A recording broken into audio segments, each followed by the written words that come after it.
बाद इस वक्त एक ब्रेकिंग न्यूज ही कर लेंगे। बिहार में जेडीयू ने लोकसभा चुनाव के लिए अपने सभी 16 उम्मीदवारों का ऐलान कर दिया है। मुंगेर से लल्लन सिंह, वाल्मीकि नगर से सुनील कुमार, गोपालगंज से आलोक कुमार को प्रत्याशी बनाया गया। वहीं बांका से गिरधारी यादव को टिकट दिया गया। वहीं जेडीयू ने सीतामढ़ी से देवेश चंद्र ठाकुर, कटिहार से दुलाल चंद्र गोस्वामी को उम्मीदवार बनाया है। तो 16 सीटों पर जेडीयू की तरफ से उम्मीदवारों का ऐलान किया जा चुका है। शिवहर से लवली आनंद, मुंगेर से एक बार फिर से लल्लन सिंह को टिकट दिया गया है। भागलपुर से अजय कुमार मंडल को जेडीयू ने जो है उम्मीदवार के तौर पर उतारा है।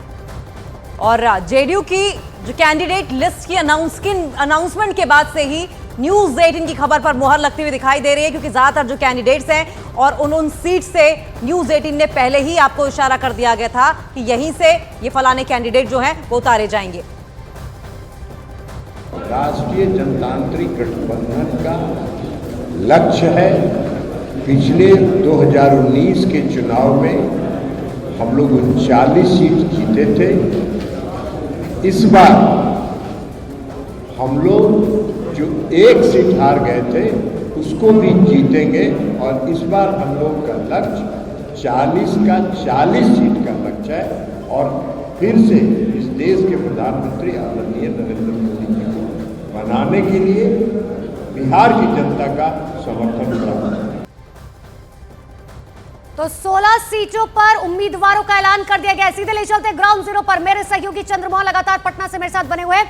चंद्रमोहन, सबसे पहले न्यूज 18 इंडिया ने ही बताया था इन नामों को, लेकिन 11 ऐसे नाम जो अति पिछड़ा वर्ग से आते हैं, यानी कि क्लियर और कट कि जेडीयू ये समझती है कि अति पिछड़ा वर्ग जो है बिहार में कितना इंपॉर्टेंट है। क्या संरक्षण आप ऐसे लोगों को दे रहे हो जो सनातन को कुचलने की बात करते हैं, मोदी जी को गाली निकालते हैं, टुकड़े करने की बात करते हैं, सिर फोड़ने की बात करते हैं और अभद्र भाषा का प्रयोग करके गाली निकाल के करते हैं। साथियों, इतिहास गवाह है, तैमूर से लेकर बाबर और औरंगजेब तक सबने सनातन धर्म को समाप्त करने की, जड़ से मिटाने का प्रयास किया। ना सनातन को कोई खत्म कर पाया था, ना कोई कर पाएगा। मोदी जी को भी जितनी बार इन्होंने गाली निकालने का काम किया, हिंदुस्तान की जनता ने उतना ही बढ़ चढ़कर प्रेम दिया है। गुजरात से लेकर देश के चुनाव तक जब जब इन्होंने मोदी जी को गाली निकाली है, जनता ने उतना ही प्रेम और प्यार बरसाया है। गाली 120 तक पहुंच चुकी है, नफरत के बोल 120 तक पहुंच चुके हैं। आप कल्पना कीजिए, 120 बार एक के बाद दूसरे ये गोरख धंधे वाले, गंदे काम करने वाले लोग जो भ्रष्टाचार के चलते एक के बाद दूसरे छिपे हैं। आप जब देखिए, भ्रष्ट यूपीए का चेहरा हटाकर ये आए थे तो उन्होंने जनता को भ्रमित करने का प्रयास किया। इनका कहना क्या था? ये कहने आए थे हम डेमोक्रेसी को बचाएंगे, लोकतंत्र खतरे में है। अरे मैं कहूंगा, डेमोक्रेसी नहीं, करप्शन खतरे में है। डेमोक्रेसी नहीं, अपीसमेंट खतरे में है। डेमोक्रेसी नहीं, एंटी सनातनी खतरे में है। डेमोक्रेसी नहीं, कमीशन खोरी खतरे में है। डेमोक्रेसी नहीं, कट मनी वाले खतरे में है। इनके लिए डेमोक्रेसी में सी करप्शन है, इंडी गठबंधन वालों के लिए, बट हमारे लिए सी कमिटमेंट है, सी कॉम्पिटेंस है, सी कैपेबिलिटी है और सी क्लैरिटी फॉर विकसित भारत है। यही अंतर है इनमें और हम में। ये भ्रष्टाचारी को बचाने को कहते, लोकतंत्र को बचाना है। ये कल तक जब शराब घोटाले के आरोप अरविंद केजरीवाल पर लगाते थे, वही कांग्रेसी आज उनकी जेब में जाकर बैठ गए हैं, उनकी गोद में जाकर बैठ गए हैं। क्यों? राहुल गांधी जी की जुबान बंद हो गई, कांग्रेस नेताओं की जुबान बंद हो गई। क्या मजबूरी है? केजरीवाल के साथ रहना जरूरी है। अरे पंजाब में 21 लोग नकली शराब पीकर मर गए, मुख्यमंत्री के घर में। एक शब्द किसी कांग्रेसी नेता की जुबान से नहीं निकला।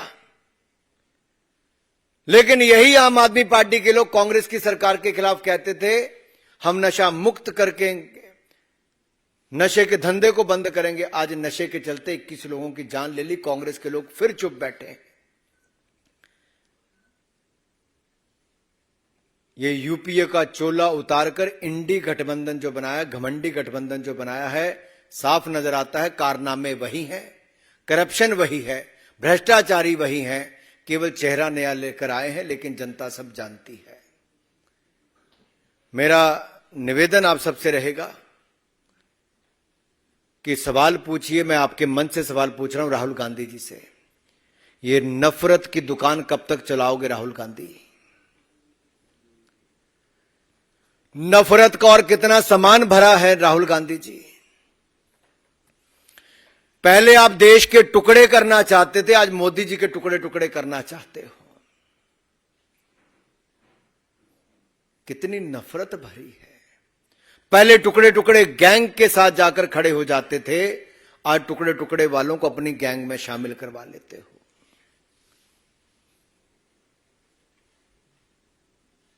ये नफरत इस चुनाव में कांग्रेस की और इनके सहयोगियों की साफ दिख रही है।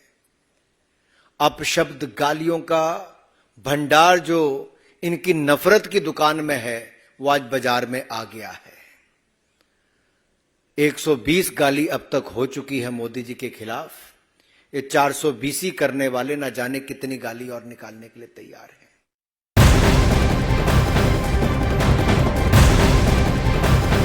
और बिहार में जेडीयू ने लोकसभा चुनाव के लिए अपने सभी 16 उम्मीदवारों के नामों का ऐलान कर दिया है। देखिए, मुंगेर से एक बार फिर से लल्लन सिंह, वाल्मीकि नगर से सुनील कुमार, गोपालगंज से आलोक कुमार को टिकट दिया गया। वहीं बांका से गिरधारी यादव को टिकट दिया गया है। जेडीयू ने सीतामढ़ी से देवेश चंद्र ठाकुर, कटिहार से दुलाल चंद गोस्वामी को उम्मीदवार बनाया। तो इंतजार इसी बात का किया जा रहा था, जेडीयू की तरफ से कब लिस्ट जारी की जा सकती है। और लल्लन सिंह के ऊपर एक बार फिर से जेडीयू भरोसा जताती हुई, लेकिन 16 ऐसे नाम जिनमें से 11 अति पिछड़ा वर्ग, मुस्लिम वर्ग को भी टिकट दिया गया था, साथ ही 2 महिलाओं को भी टिकट दिया गया है। तो महादलित फैक्टर को ध्यान में रखा गया है। जेडीयू की ये जो लिस्ट जारी की गई है, इसमें महादलित फैक्टर को खासा ध्यान रखा गया है, जिसकी राजनीति करते भी हैं नीतीश कुमार। लेकिन हमारे सहयोगी चंद्रमोहन हमारे साथ लगातार बने हुए हैं। चंद्रमोहन का रुख करेंगे। चंद्रमोहन, न्यूज 18 की खबर पर पहली बात तो मुहर लगी है, महादलित फैक्टर को ध्यान में रखा गया। किसका पत्ता कटा और कौन हुआ इन? बिल्कुल, देखिए, नीतीश कुमार को और जेडीयू पार्टी को 16 सीटें मिली थी और इसमें 4 ऐसी सीटें हैं जहां पर नए लोगों का ऐलान किया गया है। इसमें 2 ऐसी सीट है जो जेडीयू के जीते हुए उम्मीदवार थे, जिसमें सीवान में कविता सिंह थी, यहां पर विजय लक्ष्मी को टिकट दिया गया है। तो वहीं सीतामढ़ी जो सीट है, वहां पर सुनील कुमार पिंटू वहां से सांसद से जेडीयू थे, जिनका टिकट कटा है। और वहां से देवेश चंद्र ठाकुर, जो अभी बिहार विधान परिषद में सभापति हैं, उनको टिकट दिया गया है। तो वहीं शिवहर इस बार जेडीयू के खाते में आया है, जहां से लवनी आनंद इस बार उम्मीदवार होंगी। आपको याद होगा, चेतन आनंद जो आरजेडी के विधायक हुआ करते थे, और जब नीतीश कुमार को अपना बहुमत साबित करना था बिहार विधानसभा में, उस समय उन्होंने पाला बदल लिया था और जेडीयू के खाते में आ गए थे। ऐसे में उनके मां को टिकट दिया गया है शिवहर से। और वहीं किशनगंज, जहां से पिछली बार जेडीयू हार गई थी, यही एक सीट था जहां से जेडीयू हारी थी। चंद्रमोहन, एक सवाल का जवाब दीजिएगा। जरूर भारतीय जनता पार्टी और जेडीयू एक साथ है, लेकिन विचार बहुत अलग अलग है, क्योंकि बीजेपी तो चाहती है कि हम नए चेहरों को मौका दें, लेकिन जेडीयू ने ज्यादातर जो है पुराने चेहरों को ही मौका दिया है। बिल्कुल, देखिए, नीतीश कुमार जो है इस बार 12 जो पुराने अपने सांसद हैं उनके ऊपर दाव लगाए हैं। नीतीश कुमार को यह पता है कि किनके ऊपर दाव उनको लगाना है और किनको उम्मीदवार के तौर पर लेकर जाना है। यही वजह है कि 2 लोगों का टिकट कटा है और 2 नए जो है वो लोग जुड़े हुए हैं। नीतीश कुमार पहले से पिछले 1 सालों से लगातार तैयारी कर रहे थे और उन्होंने यह सोचा कि जब नए लोगों पर अगर दाव लगाते हैं तो हो सकता है कि दाव में कुछ उल्टा ना पड़ जाए। ऐसे में इस बार जो बिहार में तैयारी है, 40 लोकसभा सीट है, और साफ तौर पर आपने सुना भी होगा, चाहे वो बीजेपी नेताओं का बयान हो या फिर जेडीयू के नेताओं का बयान हो, साफ तौर पर यह ऐलान किया जा रहा है कि पिछले बार 40 में 39 जीते थे, इस बार 40 में 40 जीतेंगे। और यही वजह है कि नए लोगों पर दाव लगाने के बजाय नीतीश कुमार ने अपने पुराने लोगों पर भरोसा जताया है और 16 में से 4 लोगों का उसमें पत्ता साफ हुआ है, एक तरह से कहा जाए तो, और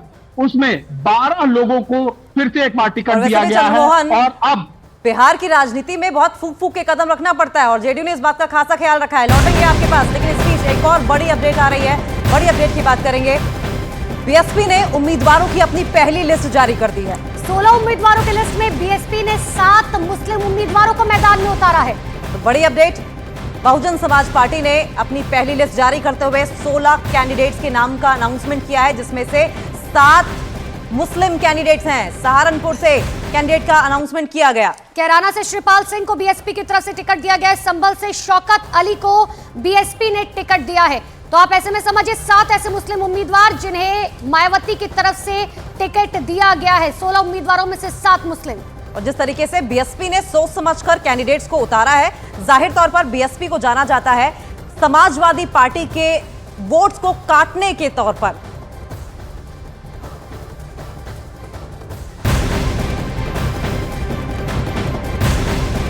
एक बार फिर से बिहार की बात कर लेते हैं, जहां पर कांग्रेस और आरजेडी के बीच सीट बंटवारे पर जबरदस्त शीत युद्ध चल रहा है। और अभी तक सीट शेयरिंग पर सहमति नहीं बन पा रही है। सूत्रों के मुताबिक आरजेडी कांग्रेस के बीच कटिहार, पूर्णिया, सासाराम, औरंगाबाद, भागलपुर लोकसभा सीट पर खींचतान चल रही है। देखिए, आरजेडी कांग्रेस को 8 सीटें देने को तैयार है, लेकिन सूत्रों के मुताबिक कांग्रेस 9 सीट और मनमाफिक सीट की मांग पर फिलहाल अड़ी हुई है।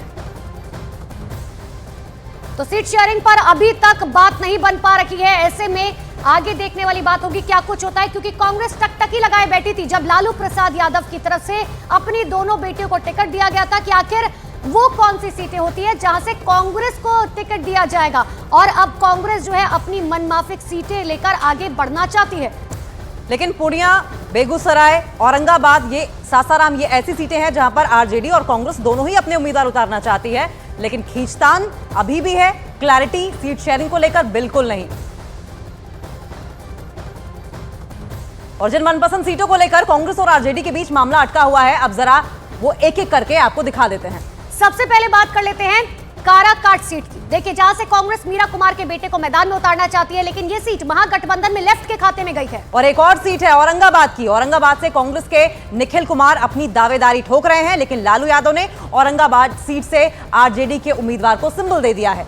इसके अलावा पूर्णिया की सीट की बात करें, कांग्रेस में शामिल हुए पप्पू यादव पूर्णिया से चुनाव लड़ना चाहते हैं, लेकिन अभी आरजेडी से आई बीमा भारती ने पूर्णिया सीट पर अब दावा ठोक दिया है। वहीं भागलपुर सीट की भी बात कर लेंगे, जहां पर मामला फंसा हुआ सा दिखाई दे रहा है। भागलपुर सीट से कांग्रेस के नेता अजीत सिंह उनकी पुत्री अभिनेत्री बेटी नेहा सिंह के लिए टिकट चाहते हैं, लेकिन लालू इसके लिए तैयार बिल्कुल भी नहीं है। ये तमाम सीटें जिस पर पेच फंसा हुआ है। अब ऐसे में देखने वाली बात होगी कि क्या सीट शेयरिंग का ये फॉर्मूला तय हो पाएगा या नहीं हो पाएगा। कांग्रेस जो चाहती है सीटें वो दे पाएगी आरजेडी या नहीं दे पाएगी, थोड़ा सा इंतजार करना होगा। तो मनपसंद सीट पर किसका मन बदलेगा, इसके लिए थोड़ा सा इंतजार। देखिए, पूर्णिया सीट पर पेच फंसा हुआ है, भागलपुर सीट पर पेच फंसा हुआ है। पूर्णिया सीट पर पप्पू यादव साफ तौर पर कह रहे हैं कि जान दे देंगे, लेकिन पूर्णिया सीट नहीं छोड़ेंगे।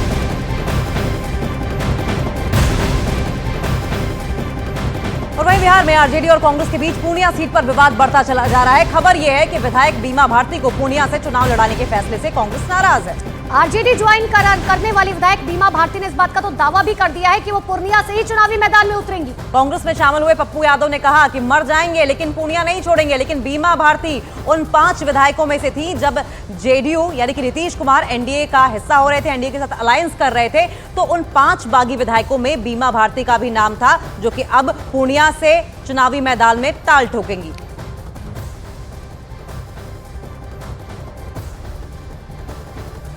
हम अपने पुराने घर में आपस हम आ गए और अब जो है कि इस्तीफा दिए हैं। हमारे जो नेता जो लालू प्रसाद जी हैं, तेजस्वी जी हैं, पूर्व मुख्यमंत्री राबड़ी देवी हैं, सभी का आदेश होगा, उनका पालन करेंगे और टिकट मिलेगा तो लड़ेंगे चुनाव। जनता का ही दुलार प्यार से आए, कोई नई बात नहीं है। 2000 ईस्वी से लगातार विधायक से जीतते आ रहे हैं रुपौली से, और मौका मिलेगा तो लोकसभा से मौजूदगी साथ पूर्णिया से हम जीतेंगे। हमने सारी बात बता दी है और मैं आज भी कह रहा हूँ, मैंने कल ट्वीट भी कर दिया है कि पूर्णिया दुनिया छोड़ देंगे, पूर्णिया ना छोड़ेंगे। इसीलिए जो भी दायित्व, जो भी जिम्मेदारी नेतृत्व देगी उस कर्तव्यों का निर्वहन करेंगे।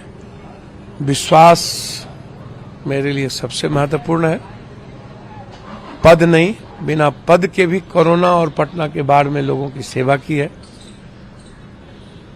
चुनाव लड़ना होगा तो सिर्फ पूर्णिया से लड़ेंगे, कहीं और से।